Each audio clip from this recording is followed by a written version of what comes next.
Hello everyone and welcome back to Amity Bloom. Thank you for joining me again today for the second part of my journal process in my little house journal.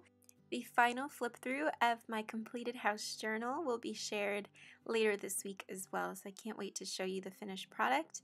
I also want to apologize for not being as active as I wanted to. I'm working on some journals and some really cute little journals that I'm going to be sharing with you guys next week, so stay tuned for that. So on this day, this is the 12th of December, and the way that I'm pre-decorating these pages is I am taking some scraps of paper from my stash, tags, and some writing paper, as well as that little car ephemera, because on the 12th I actually had to rescue my partner because his car broke down. So I had this cute little ephemera die cut, and I used to collect a ton of scrapbooking ephemera, but not so much anymore, and I wanted to use this cute car. I think this was a great way to use it. And as you see, what I did is I took a hole punch and I hole punched the little tires, and I just thought that was so adorable because I can use some string and tie that around my little writing notebook paper. The car is driving away. Oh, that's so cute. So I tied it in the back. That way it holds my writing notebook paper closed, and then I can put it in the pocket, and the little tires in the car, it looks as if it's driving on the page. And I really liked that, and since car troubles is always such just a gross thing to talk about, and it's not exactly the perfect thing to be putting in your journal. You know, car problems normally come with stress, extra money that needs to be used to fix the car, and just, you know, it's the hectic situation. So I wanted to document it in a really cute way because it turned out to be a really fun and adventurous day. So I thought that was really cute. Then I am taking some scrapbook paper, and since I couldn't really journal on top of the scrapbook paper, it was a little bit too busy, I placed some blank paper right on top, and this I ended up passing through my typewriter, my vintage typewriter later on. So you'll see in the finished flip through that a lot of the pages I did some writing and some typewriter writing, and I can't wait to share that with you. It gives it such a beautiful look. And then with this little advent card, I am turning it into a pocket using double-sided tape. I can't sew it onto the page since the book is already made. So I get that question a lot. How do you create pockets once you have already created the journal? And my biggest tip is make sure you, if you are making your own journal, to put into account how many pockets you want to put into your little notebook so that you sew them previously before you create your signature. And if you need to add more pockets, then washi tape, double-sided tape, those are your best friends. So then moving on to the next page, this page was all about thrifting. I've been going to the thrift store a lot recently, and I've been finding some really special treasures to put into my personal journal. I always find yarn in there because I'm really getting into knitting. So many cool and eclectic pieces can be found in a thrift store, and it's like a treasure hunt, really. And I wanted to document this whole entire page to my love of thrifting and how it's an adventure with both my mom and I. She's the one that introduced me to thrifting, and so we always go together, and it's kind of our special treat. We go thrifting and then go get some food and hang out. So on this page, I am using a napkin that I got from the thrift store. Can you believe it? Everything that I'm using on this page I got from the thrift store, even that little bit of tiny tag paper. It's some scrap paper that I found at my local shop, and I passed it through my die cut machine. So here I am just adding glue and then placing my napkin right on top of my paper and cutting the excess off. You can use napkins for decoupage, of course, but I personally love using them as background for any type of journaling page. If you're into art journaling, I love using napkins as the background, and if you glue it right and you use a bone folder to spread out the glue and the empty air bubbles, you can journal on top of the napkins as well, especially if it's not such a busy print. You can journal on top of them. And if you don't want your ink or your writing to smear, you can add a spray on top so that it stays in place. And now going back to the other side of the journal spread, I am using some tags and packaging that I save from my trips to the thrift store. Sometimes you buy clothes, or you can buy jewelry or fabric, and they come with little tags, the price tags. Or this one that I'm gluing on there is the dry cleaning tag. So if you find some clothing pieces that the dry cleaners, donated or gifted to the thrift store, they always have the tags, and I love collecting them and putting them into my journals. They look really cute, I think. And so I just collage my little tags on the side of my page. And now I am deciding where I should put my receipt. I saved my receipt from my favorite thrift shop locally where I live, and I was thinking of putting it on top of the napkin, but I decided on putting it where I placed my packaging, because everything on the left side of the journal spread was like my thrifting memorabilia, and then on the right I will later go through and journal about the memory. So moving on to the next page, I really disliked the lined paper. Usually I love journaling on top of lined paper, but I didn't really like how it was looking. It was too white for my page. So I decided to cover it up with some vintage ledger and this recipe for cannelloni, which is a stuffed pasta recipe. And the whole story behind this spread, which you'll later find out a lot more about in the final flip through, is that my mom's favorite in the world Italian dish is cannelloni genovese or genovese. I hope I'm saying that right.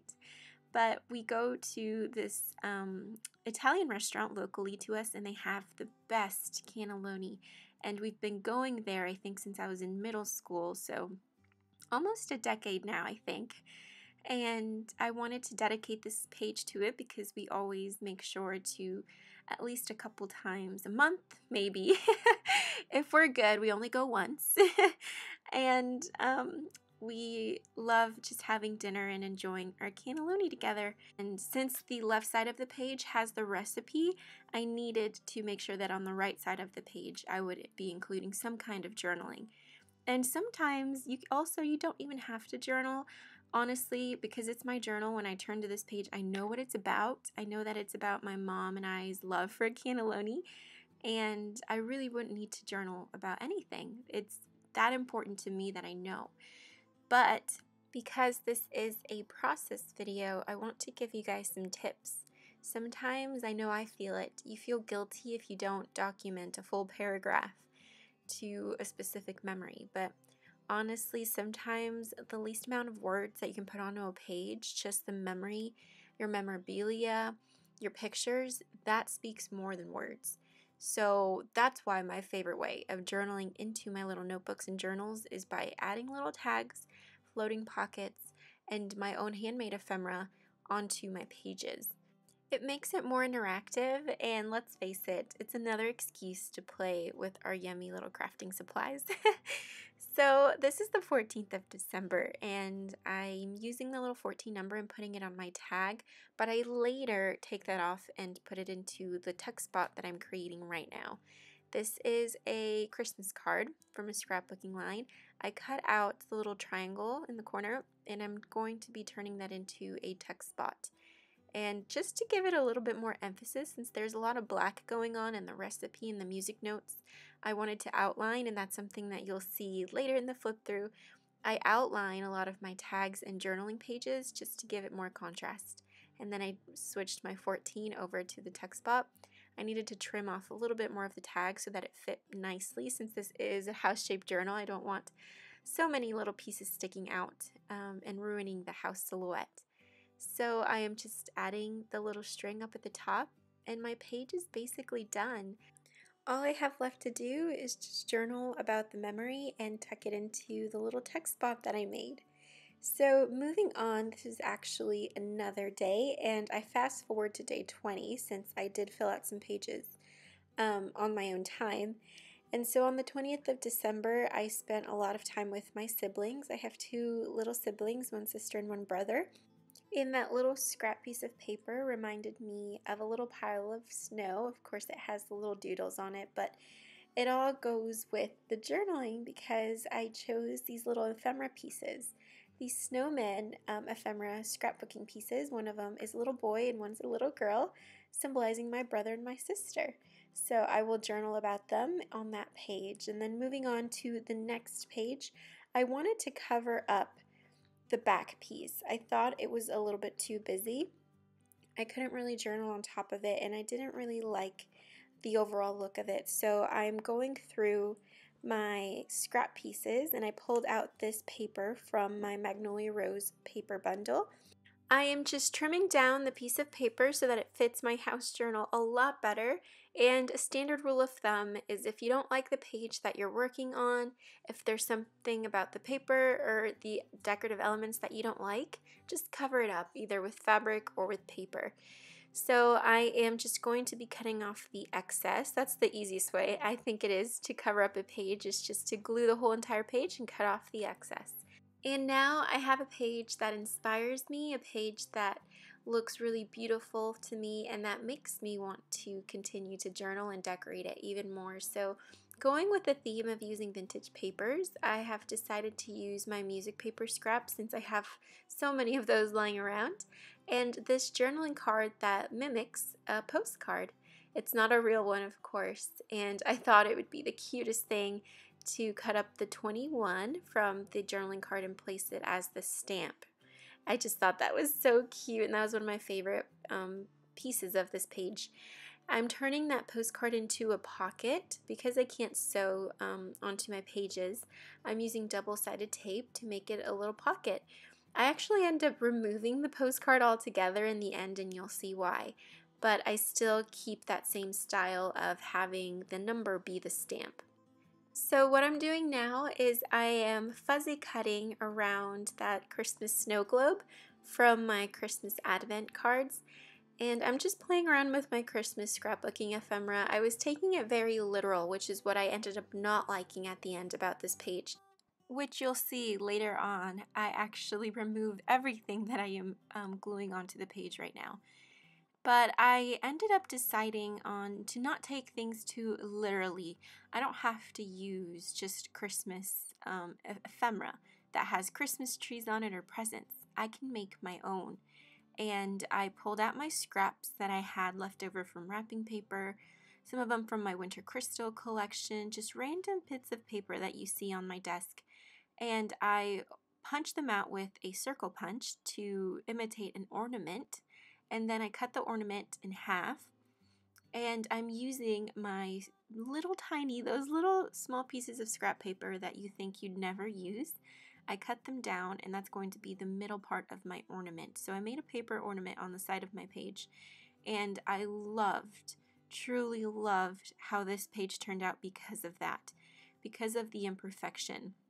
It's not literal. I made an ornament, and it has to do with Christmas, but I made it out of my scraps. I didn't use an ephemera piece that was already made for me, which is the emphasis of this page. Using what you have, even the tiniest scraps that people normally think they belong in the garbage, and using them to decorate a page and make it even more special. And I go back and I rip off that blue, metallic blue paper, and I replace it with a napkin. You'll see that in the end, however. So I'm just making my little ornaments, and I cannot tell you how much fun I had making them. Definitely, if you have any scrap pieces of paper and you're still working on your Christmas journaling, make your own handmade paper ornaments. It's really fun and it's super easy, and it's a great way to use your scraps. So I'm just trying to collage the papers as best as I can, and I decided to write handmade gifts on that little scrap piece of paper because this page was focused on the lovely handmade gifts that I purchased for myself, for my family members, and the handmade ornaments that we have on our tree, or were on our tree, since Christmas time is over as I'm filming this video. But I wanted to also make an ornament that I could put into my pocket. So with the other scraps, I made a bigger ornament. Kind of looks like an Easter egg, which would be perfect for Easter time. Use this same idea to make some Easter eggs. Can you imagine making a little basket in your journal of Easter eggs? I think that's definitely going to be a journal spread in the future. So this is when I decided that I really disliked that ephemera piece, and I zoomed in so that you could see I did the unthinkable. I ripped it off. And now I have a blank canvas to start all over again, or to cover what I didn't like. So I'm grabbing some wrapping paper. This is some vintage envelope wrapping paper that my parents used to wrap my gifts with. And I'm just going to cover up that postcard card. I wanted to add some deeper tones onto that page because I thought the left left-hand side of my paper was very white and cream and ivory, and then the right was a little bit more tan because of the music paper, so I wanted to add some more darker vintage tones to offset the really colorful tones in my ornaments. So moving on to the back of that page, I wanted to experiment with some napkins. You'll see throughout and in my finished flip, I use a lot of napkins for my journaling to decorate the pages. I know lots of people like to use it for decoupage. I just like to cover the whole page in napkin, and I'm using a scrap piece of white paper to add on the back so that you can see the image nice and crisp because it is a little bit transparent. I didn't want to get any of that card design on the back. I want it to be really perfect so that you could see the design. So I'm just adding some glue, and then I'm taking my napkin, and with a bone folder, I use it to get rid of any air bubbles that the napkin might have. And when you do this, the napkin transforms into a piece of paper. It's really quite wonderful, and you can even journal on top of it, depending on the pen or the pencil that you might have. So I will definitely be experimenting more with napkins in my journals and for my journaling because it's just so cute. It adds nice texture and it's really unique. So here I am getting a little floating pocket that I made out of a napkin behind the scenes, and I chose to replace that metallic paper. I just thought it was too strong and too bright of a shiny contrast on that page since it does have more of a vintage feel, and I wanted to use the napkins because it had those little hints of red in there. It wasn't just entirely blue, and because you can see the red peeping out from the back and then the red in the napkin and the ornaments, I knew I needed to include some more red tones. So I got rid of the metallic paper, and I'm using this little scrap piece of napkin that I have fuzzy cut into half a circle, and that becomes my ornament. So all I have to do is add my date sticker and I am done. So that is the finished spreads, a couple of them at least, for pre-decorating my pages. I will be very, very soon coming back to show you the full finished flip. All the journal has been finished and it has been filled out. And I'm so sorry for this taking so long. I actually got really, really sick, which put me out for about 2 weeks. But I'm finally back and I am healthy again, and I can't wait to share with you guys the finished flip. I hope that you guys enjoyed, and I hope until next time you have a lovely day filled with peace and love. Bye-bye.